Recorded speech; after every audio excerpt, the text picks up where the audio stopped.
दोस्तों Vande Mataram.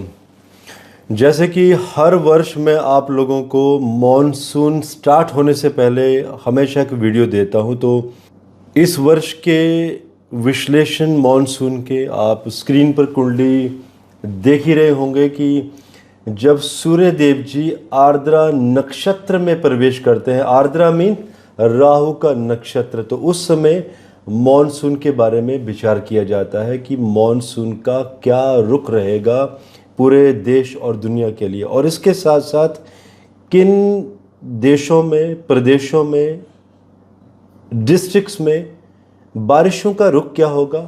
Commodities means फसलें, सब्जियां, फल फ्रूट, क्या कीमतें बढ़ेंगी घटेंगी, इसके बारे में विचार किया जाता है। सो देखिए, इस वर्ष अगर हम सूर्य देव जी के बारे में विचार करें तो सूर्य Dev ji 6 degree 40 minute 0 second Ardra नक्षत्र में, क्योंकि ये डिग्री बनती है और हर वर्ष यही डिग्री बनेगी मिथुन राशि में, जेमिनी में जब सूर्य देव जी होते हैं। और ये जो चरण होगा ये प्रथम चरण होगा आर्द्रा नक्षत्र का।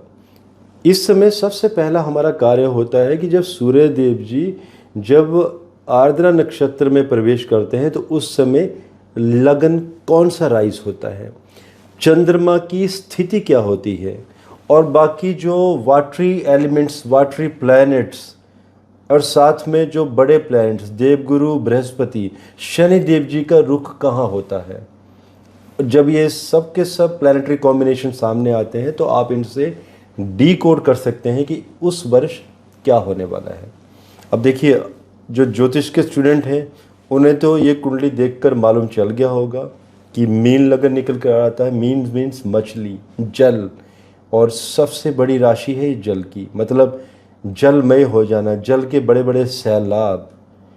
और साथ में नवांश कुंडली कौन सी निकल कर आ रही है, कर्क लगन की। कर्क भी कन्या, सॉरी, कर्क भी मीन्स कैंसर।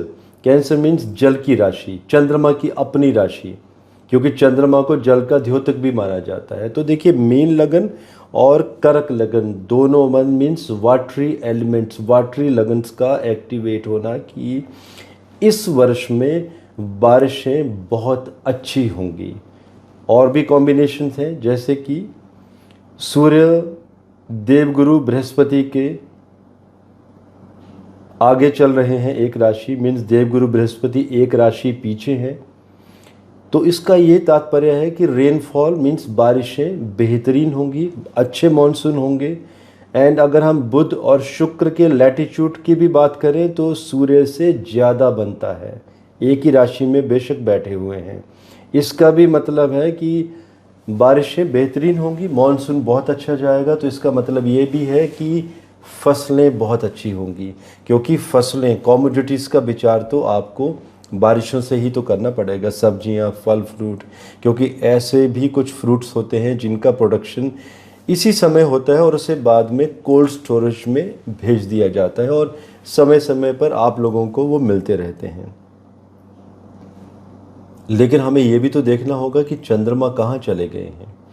चंद्रमा चले गए हैं केतु के मूला नक्षत्र में, और इसका क्या अभिप्राय है कि पश्चिमी राज्यों में और नॉर्दर्न स्टेट में, और इसके अलावा जितने भी भारत के राज्य हैं, अभी सिर्फ मैं भारत की ही बात करूंगा, देश दुनिया की बात नहीं करूंगा, क्योंकि दुनिया में भी ये परेशानी बाकी देशों में भी होगी, लेकिन हमें सिर्फ अभी भारत के बारे में विचार करना है। तो इसका मतलब ये है कि जैसे ही 22 जून 2024 का समय बीत जाएगा, चंद्रमा जो कि मूला नक्षत्र में, वायरस का विचार किया जाता है केतु से, मीन्स केतु का एक्टिवेशन। इसका मतलब है कि जल से संबंधित रोग, अचानक ही viral fever, brain fever, dengue, क्योंकि बरसात में गंदगी भी बहुत फैलती है और ये बीमारियां बहुत ज़्यादा फैलेंगी, हैजा, चेचक एट्सेट्रा, एंड लोगों को परेशानियां बहुत होंगी। तो इसलिए रोग और शोक ज़्यादा बढ़ेगा। तो ये इंडिकेशन भी है आप लोगों के लिए कि अगर ऐसा होने वाला है तो आप अपने इम्यून सिस्टम का ख्याल पहले ही रखना शुरू कर दें। अगर कोई हेल्थ में समस्या अभी चल रही है तो इसे आप पहले ही ठीक करना शुरू कर दें, ताकि ये जो समय आएगा ये ज़्यादा कष्टमय होगा। इसके साथ साथ आप ये भी तो देखिए कि जो लगन है, लगन में राहु बैठे हुए हैं और लगन कुंडली और नवमाश कुंडली दोनों ही पाप कारत्री में चली गई हैं। इसका क्या मीनिंग है? लगन का और नवमाश लगन का पाप कारत्री में चले जाना कि मॉनसून जैसे ही स्टार्ट होंगे उस समय, क्योंकि साउथ की राशियाँ एक्टिवेट हो रही हैं, सदर्न राज्य साथ में सेंटर भारत का बीच का हिस्सा, हम इसे मध्य प्रदेश भी कह सकते हैं, तो मध्य प्रदेश और सदर्न स्टेट्स, इनमें फसलों की अचानक ही तबाही, बरसात होने से पहले पहले ही फसलें अचानक ही ख़त्म होती हुई, या तो कोई कीड़ा लगेगा या तो जल का कोई बहुत बड़ा सैलाब, जिससे कि फसलें जब ये खड़ी होने की कोशिश होगी उससे पहले ही नुकसान हो जाएगा। मॉनसून जो कि दिल्ली और एनसीआर में मॉनसून के जल्दी आने के चांसेस बने हुए हैं, और उत्तर प्रदेश में भी इस बार मॉनसून जल्दी आएंगे। सो दोस्तों, ये एक विश्लेषण है, लेकिन अब आती है बात पहाड़ी राज्यों की, क्योंकि पहाड़ी राज्यों के जो कॉम्बिनेशंस हैं, अब इतने सारे मैं कॉम्बिनेशन डिस्कस करूंगा तो वीडियो बहुत लंबा हो जाएगा, तो ये इंडिकेशन दिखाई देता है कि इस बार जैसे कि हिमाचल प्रदेश, उत्तराखंड, अरुणाचल प्रदेश और हमारे देश में जितने भी पहाड़ी राज्य हैं, आप कुछ दिनों में देखेंगे कि सड़कें वहाँ से गायब होती हुई आप लोगों को नज़र आएंगी। और जैसे कि फॉर एग्ज़ाम्पल हिमाचल में मनाली, कुल्लू, पिछले वर्ष भी मैंने प्रेडिक्शन दी थी, वैसे ही हुआ। इस वर्ष भी पहाड़ों के पहाड़ अचानक ही अपना रास्ता बदलेंगे, पहाड़ खिसकना शुरू हो जाएंगे, पहाड़ों के नीचे जो मकान होंगे अचानक ही वो मकान भी दबना शुरू हो जाएंगे। और इसका सबसे बड़ा कारण ये भी है कि ज़ूम कल्टीवेशन। और ज़ूम कल्टीवेशन क्या होता है, इसके लिए मैंने एक मेरे पर्सनल चैनल, जिसके बारे में मैं अक्सर जिक्र करता हूँ, आप YouTube में डालिएगा प्रशांत कपूर पर्सनल, उसका वीडियो का लिंक आपको इस वीडियो के डिस्क्रिप्शन बॉक्स में भी मिल जाएगा।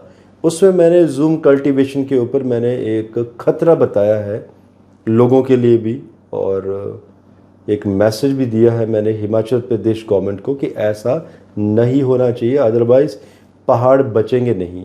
और पेड़ों का कम मात्रा में लगाना, क्योंकि एक पॉलिसी बन गई है कि अगर आपको एक पेड़ काटना है तो 10 पेड़ लगाने। दोस्तों, ये कहाँ तक आप सोचिए कि ये जस्टिस हो रहा है। एक बड़ा पेड़ देवदार का, जिसे बनने में 40 से 50 वर्ष लगते हैं बड़ा होने में, और आप सोचिए एक पेड़ आप लगा रहे हैं, उसके बदले में 10 पेड़, वो कब बड़े होंगे।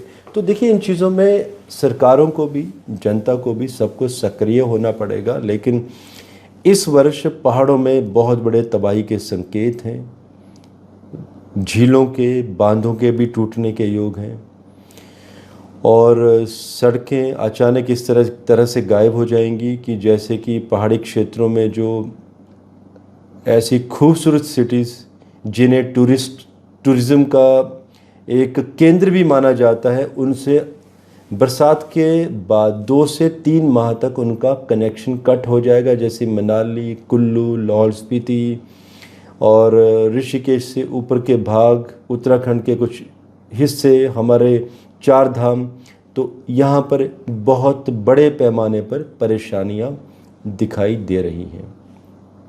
तो देखिए, कुछ बहुत अच्छा भी होने वाला है, फसलें बढ़ेंगी भी कुछ राज्यों में, और कहीं कहीं तबाही के भी संकेत दिखाई दे रहे हैं। और अगर हम ओवरऑल मिला के देखें तो जो महंगाई दर रहेगी, थोड़ी सी महंगाई यहाँ पर 15 से 20% सब्जियाँ, फल फ्रूट की बढ़ती हुई दिखाई दे रही है, because of the bad planetary combinations. Means अच्छे हैं लेकिन पाप कारत्री में चले गए हैं। आप लोगों के कुछ क्वेश्चंस हो, आप ज़रूर पूछ सकते हैं, कमेंट कर सकते हैं। आज के लिए मुझे इजाज़त दीजिए, धन्यवाद। भारत माता की जय।